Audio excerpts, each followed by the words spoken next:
Hello, my name is Dominique Dennery, and I welcome you to Dennery International's Dialogues on Transformation.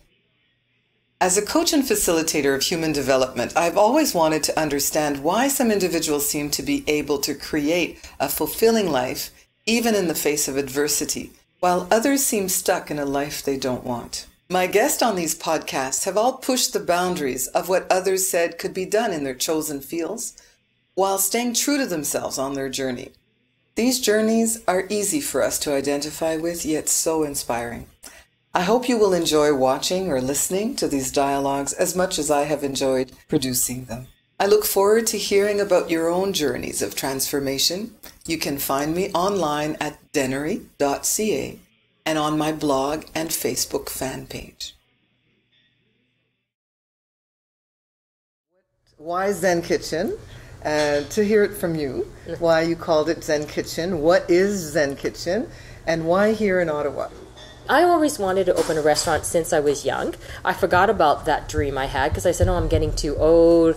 I'm not going to be able to do it. I always loved working in restaurants, restaurant industry. I just gave up that dream, and I worked in the corporate world for a long time. And then I think about 15 years ago, I had a near-death experience where I was the usual. I think I was working too hard. I was a workaholic. Everything else was more important. And I was just driven to work until one day I had this huge accident that I should have been dead, but I wasn't in the Ukraine at that time with my staff. I was, we had a huge crash with a tractor trailer, and at that moment I said, okay, I've had a good life, I enjoyed my life, but I guess this is it. And I just had that couple of seconds of thought, and our car went spinning around in different directions. The tractor trailer overturned practically on us, and I said, okay, that's it. And I awoke, and there's some strange reason I felt a force. A strange reason that everything, like we were intact. You felt something and you thought, it's outside of my experience. Yes. It's bigger than me. Yes. And there's this will to continue. Yes. With whatever purpose you have. So for a number of years you continued. Yes, I did continue. You had your yoga, meditation. Yes. But you continued on the corporate road. Yeah, and I think, change is not rapid as people think. Cool. I think that put a little spark in my head that started to grow in a good way. So it was a growth, I think, that happened because I was mostly out, I think mostly externally, we call it. Yeah, external. Before then, I was, I was so busy and I was doing all this stuff. But it's also about the feedback you get from other people. Yes. Oh, you're busy, you're successful, yes. You're doing something important. So this external reference becomes more important than what's going on inside at some point. So I spent a lot of time by myself. Like in Russia, I had my apartment, I had my little laptop. So I keep myself entertained by writing to myself. Like, I went to the market today and I met this babushka. Right. So I felt like I was a friend, like writing. And you say the word friend. What's interesting is maybe befriending yourself, becoming more familiar with who you are. Sometimes you do things because you're so used to a certain pattern that you repeat it, whether it's good or bad for you. You know how to do the thing, so you do that. Yes. So you went back into the corporate world, and you became an executive in 2 different organizations. Yes. Seemed creative at first. Yes. The names will stay out of this for now. But you encountered some of the most challenging bosses and situations, workplace situations than you ever did. Do you see a link between that and the transformation? Going through this purgatory? I had a hard time in the corporate structure because it was all about being hard and not showing your feelings and, leaving yourself at home. Yes, and you couldn't speak my mind. So all these things that I had before was fine. Now I was raw and open. That's really interesting. So you're no longer, so you're going back into what you know, but once you're back, you're not the same person. Yes. So you're no longer able to sustain the kind of abuse, let me put the word abuse out there, that occurs in a corporate setting where you have to follow a certain path, etc. So you became aware of that. Yes. You stepped out of that, but you went back in.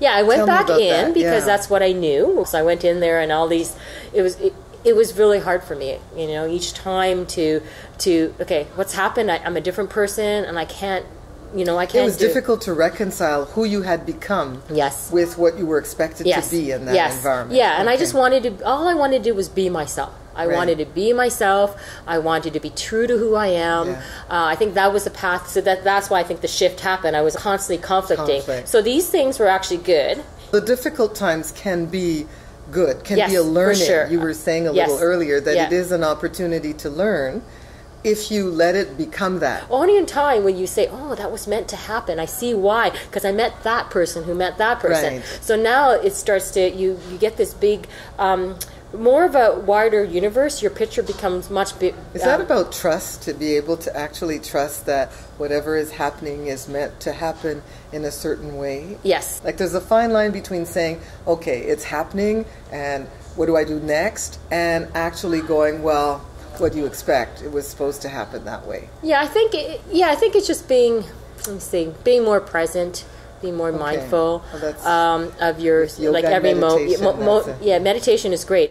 So you're talking about the past, the fact that you had these patterns, but you had changed, and this near-death experience really made you aware of how much you'd changed. And then you come into the environment and you can't maintain it. And every time there's a clash between who you are and who they want you to be. And it's somebody else's construct, somebody else's environment that you're actually trying to fit in.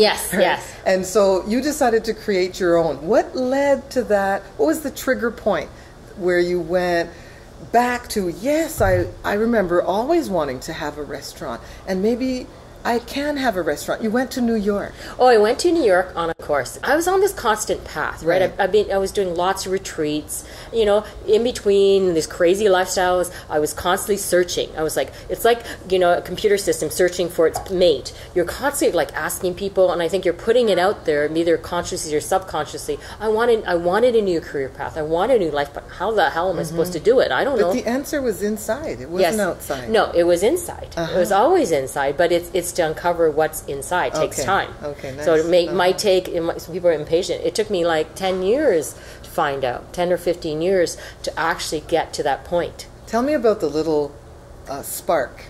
Like you went, oh, restaurant. Yeah, the spark. Yeah, it's funny how that it's hidden. I think when I started writing, I would do things like religiously for a long time, and all of a sudden it just clicked.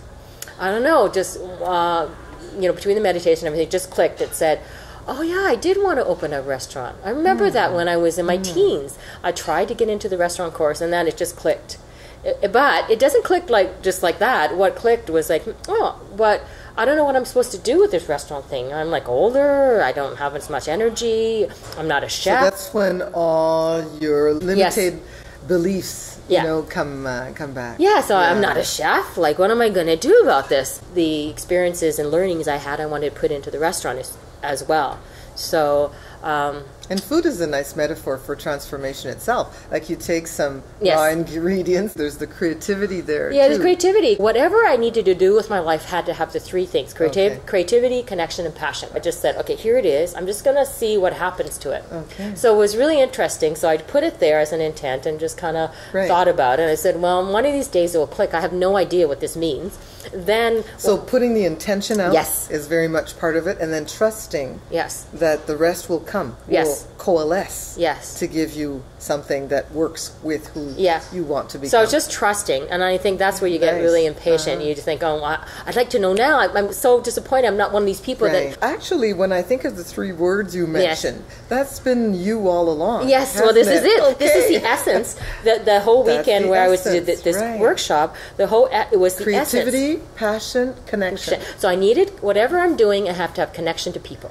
I love people. I love being with people. I get inspired. I'm more of an extrovert. I need a creativity. Everything I do has to be creative. I love art. I love colors. I love textures, all of that. I realized that everything I did, I really enjoyed creating the first things, creating the first mission to where I did this, creating the first exhibit of this. So I love that. And then the passion. Whatever I do had to have passion. What's passion? What does it feel like in your body?